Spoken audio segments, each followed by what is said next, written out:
Okay, so last time we were working on an argumentative essay sample and we highlighted its basic elements. We said that an argumentative topic is when they give you a question or a topic that requires contrasting opinions. Some people are with, others are against, and you're free to take any stance you want. But what's important for me is that you defend your stance properly. You give me good reasoning, you give me evidence, you give me proof that your opinion is right. You do this in body paragraph 1, you give me a reason, you give me examples. In body paragraph 2, same. But the last body paragraph should include two things. The counter argument, you need to tell me what the opposing opinion is. Like, for example, I'm with let's say sending children to work, for example, okay? I'm with. Then in the last body paragraph, I should say critics of this proposal, yani people who criticize my opinion, believe that children should never work because this is a violation of their human rights. عملنا counter argument, then I refute. I say, but I disagree with them for this and this and that. Don't worry about what I'm saying right now, because once we start reading, you'll understand better.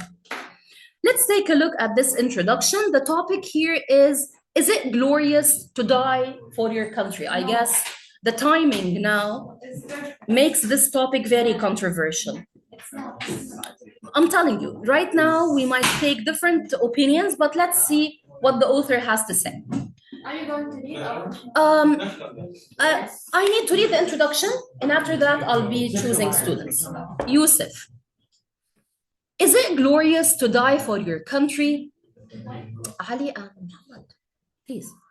Wars come and go, but my soldiers stay eternal. Eternal, stay forever, they're immortal. Tupac Shakur is a rapper in America. Yeah, in this quote, he implies that honoring those who died for their own countries might encourage people to see that defending our country is important, whatever the cost may be. And fighting on the beaches, on the landing ground, in the fields, and in the streets is a heroic act. However, this brings us to the controversial and juicy topic for debate concerning whether parents should send their kids to defend their countries or not. So this is exactly where you have to take a stance. You need to tell me, will I as a parent send my own kids to war or will I not? Okay, although some abhor, like totally hate, sending their children to fight for their own country and defend it against invaders because they consider it as a valuable loss in case of death, and destruction of their children's future in case of injury. Martyrdom, what do we mean by martyrdom? Shahade, for the sake of the prevalence of one's country, is the greatest act of valor, being a main shield that holds back all types of greed from raping our country and stealing its culture, along with preventing conquerors from performing ruthless and non-merciful actions against our people. So where does the author stand? He's with, okay? Because he believes that although other people might find it very costly to send their own children to war because they might die, they might get injured, but personally, his personal opinion, he believes that at the end, they are protecting their country from being raped and stolen by conquerors, okay? So did the author succeed in making his own stance clear in the thesis statement?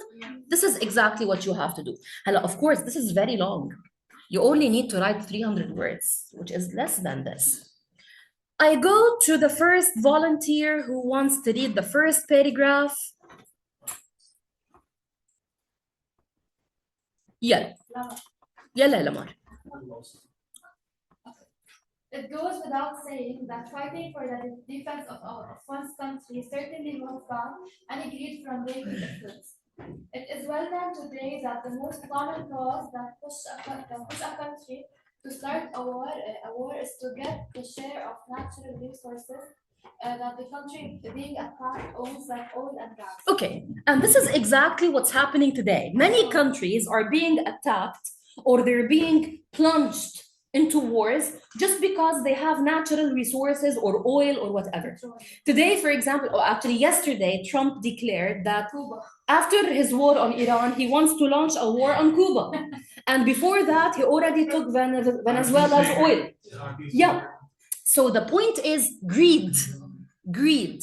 It's when you are greedy enough to allow yourself to wage a war against a free country just to steal its resources.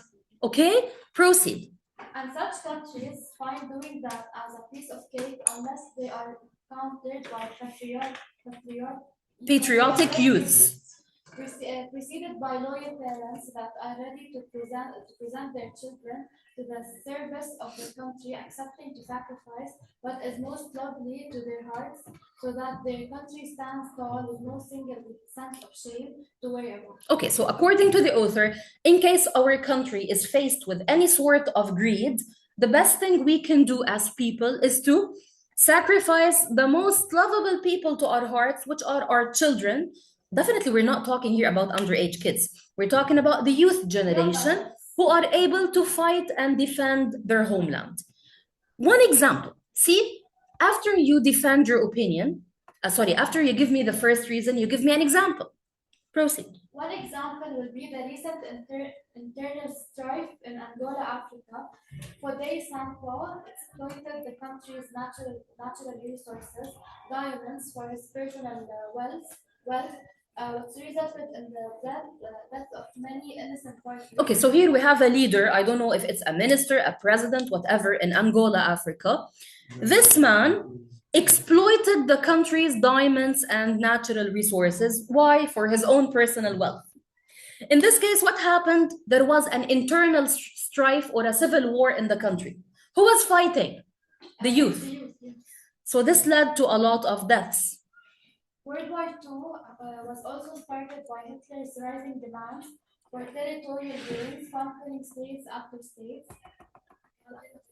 Okay, so again, they gave here Hitler as an example also of an ultimate leader who also had a lot of territorial gains. He had a target to conquer as many lands as possible. And in this way also he was risking, of course, he was also risking the lives of his own youth, of his own people, just for conquering state after state. I proceed to Yala Jihad. Another motive that triggers the need to fight for a country is to preserve its culture. When a country is conquered, the culture is wrong. The invasion it faces soon reaches its culture raiding, its language, fashion, norms, currency, food, and religious identities. That means the overpowered country is faced to conform to foreign manners along with new traditions. Okay, here let me interrupt you for a second. Tunisians, Moroccans, Algerians, they speak French because they were occupied by the French mandate, الانتداب الفرنسي, and Lebanon for a while, but our mother language remained Arabic. But I mean, today, when you speak to a Tunisian, to an Algerian, Moroccan, they speak French, full French. Yes. So this shows also that some countries, they have this mission, this dream of spreading their culture, their language, their currency, their cuisine, their fashion, everything. They spread it to whom? To the overpowered nations, the weaker ones. So the strong nations are spreading their culture to the weaker ones. Continue, please. The French mandate of Lebanon is a clear example about that. Even though the mandate ended officially. What do we mean by the mandate?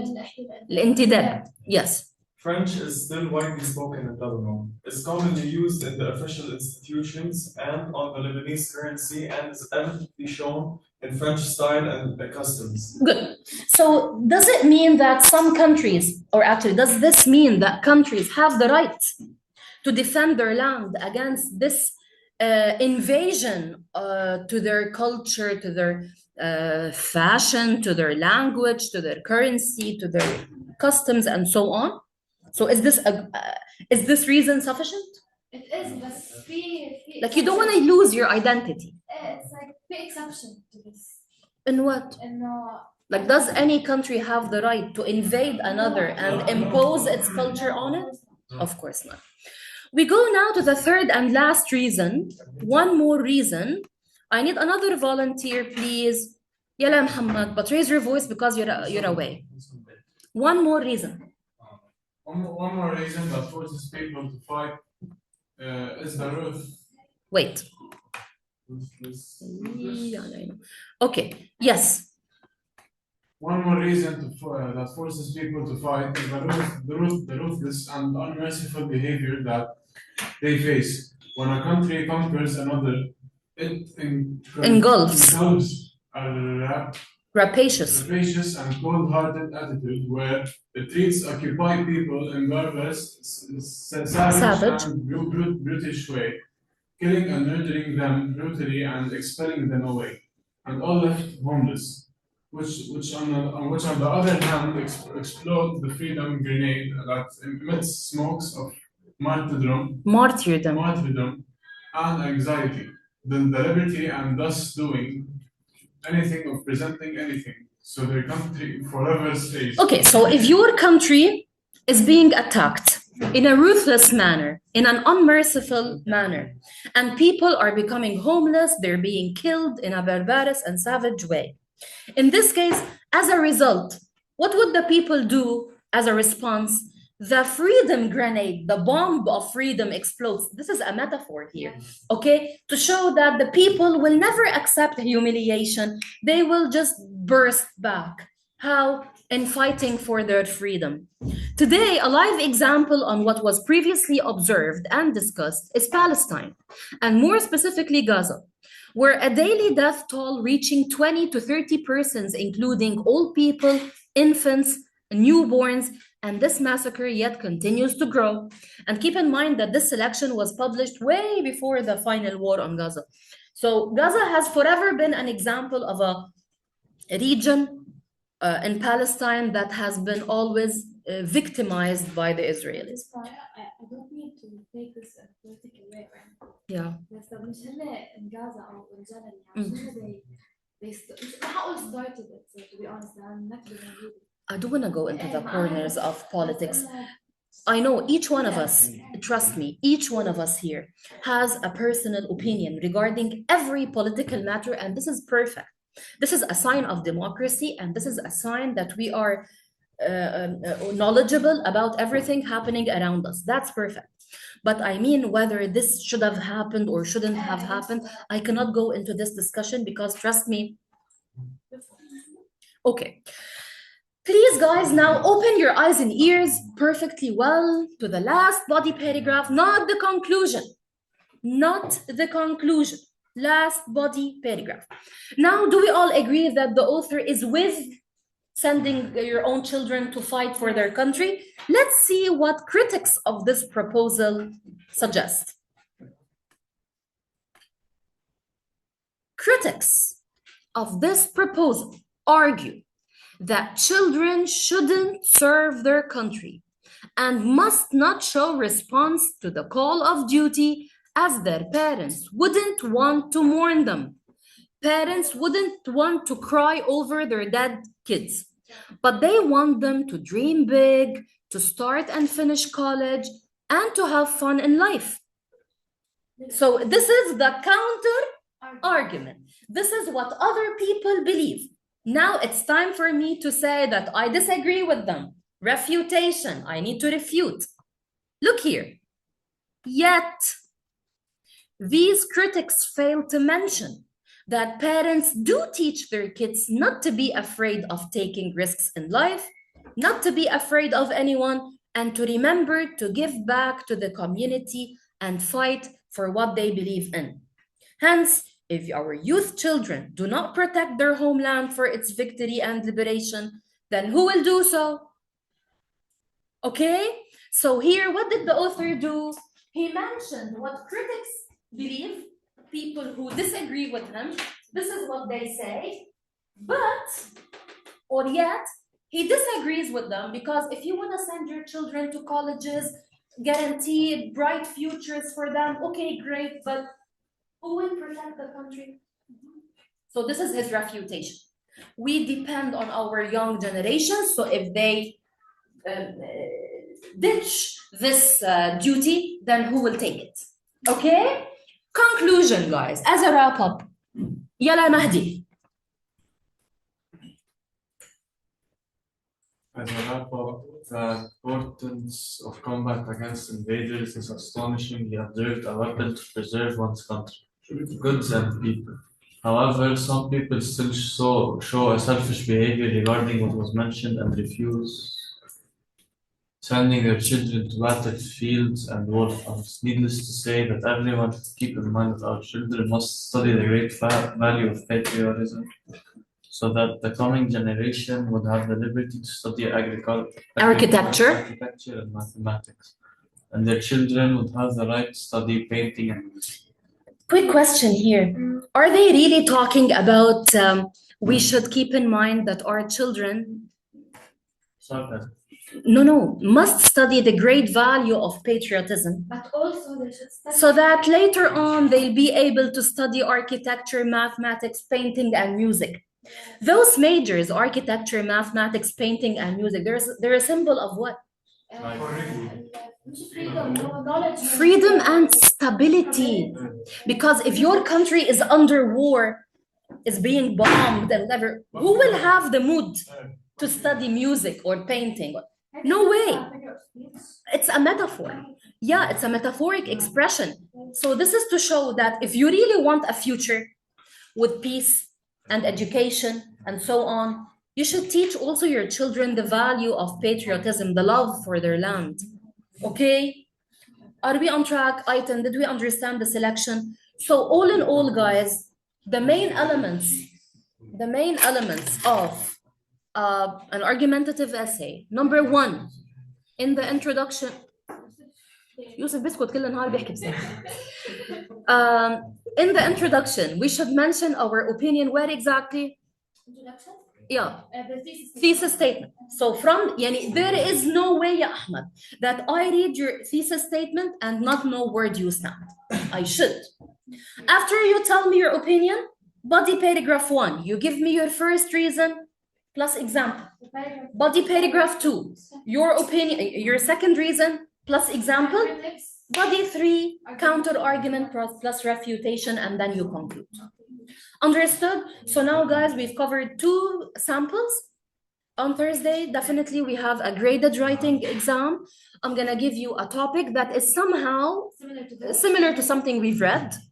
Not necessarily this one, maybe the previous one. No, I want you to read the 2 samples presented, and the article or the topic that I'm gonna give you on Thursday has to be relevant to one of those. Yes, relevant to one of those. Yes. Thank you so much, guys. That's it for today.